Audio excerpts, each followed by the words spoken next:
Russell Wilson, he wants out of Seattle. He hates his offensive line. Whoa. That's interesting. Russell Wilson's camp allegedly leaked this morning that he is not happy with the way Seattle has protected him over his 9-year career. He has the most sacks out of any quarterback in 9 years or something like that, which was a stat that I did not know was true. I guess we do see Russ running for his life on a regular basis, but they're also passing the ball a lot, which leads to what Pete Carroll said after he fired Shoddy as the offensive coordinator after this past season. Pete Carroll said that Brian Schottenheimer, his offense basically was philosophically different than what Pete Carroll wanted to run.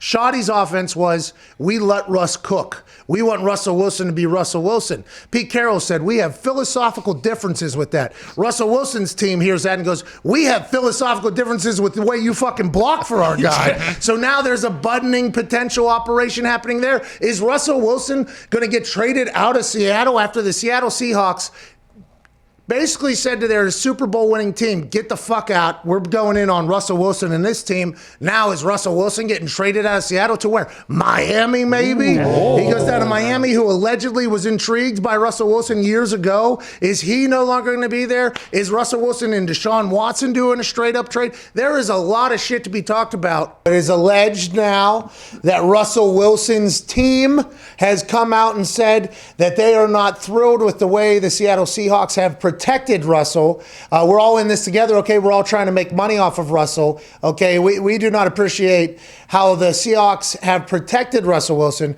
which means that's a direct shot at the offensive line. If Russell Wilson doesn't get traded, I don't know how he and the offensive line, hopefully there's probably some awkward conversations that will take place. And if he does get traded, that would be insane if Russell Wilson and Deshaun Watson get traded in the same offseason, even though both seem very least likely of outcomes that are likely. You get it. Yeah, listen, in regards to protection is interesting because, I've always said this. Just think about the difference between defensive lineman and offensive lineman. I can whip your ass 65 plays in a row. I give up 1 second at the end of the game. You had a great game, and I'm shit.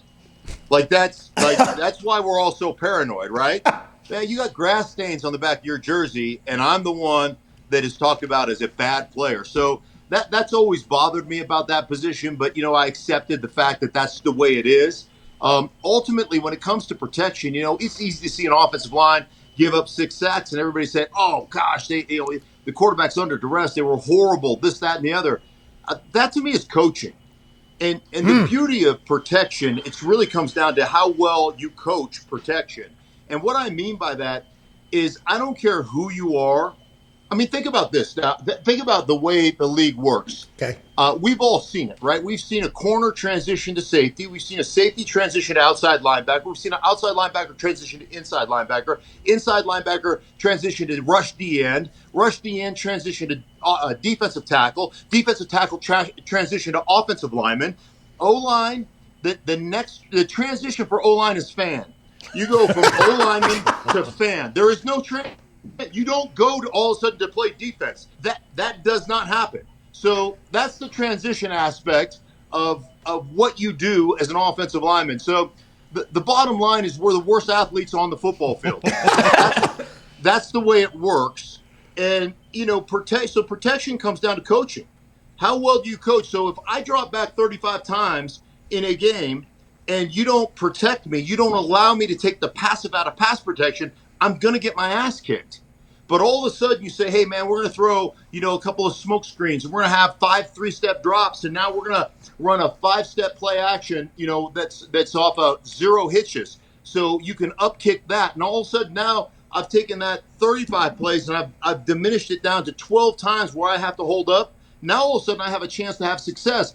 Coaching in this league sometimes sucks because guys just say, hey, we want to throw it on every down, and we're going to throw 5 steps with 2 inches. Pete Carroll actually came out and said that, though. Pete Carroll came out and said that there was philosophical differences between he and Shoddy, and Shoddy was the let Russ cook thing. So I wonder if Russ's team potentially was like, oh, so Pete Carroll has philosophical differences with Russell Wilson. Russell Wilson then has philosophical differences with how they protected it. But doesn't it seem like Pete Carroll wants to almost start doing that more with the offense? So there isn't as much expectation on him dropping back into pass and the offensive line having to hold on? Well, I've talked to Pete Carroll on several different occasions during doing games and saying, we want to get back to 90s football. We want to run it. We want to control line of scrimmage. We want to throw play action. We want to protect Russell Wilson because he's such an asset.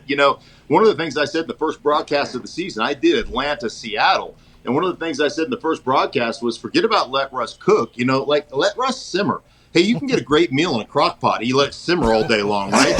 And there's no chance of burning that shit, right? I mean, that to me is what you got to be able to do. Let him simmer a little bit and make sure at the end of the year we don't have some epic, offensive fall off for crying out loud.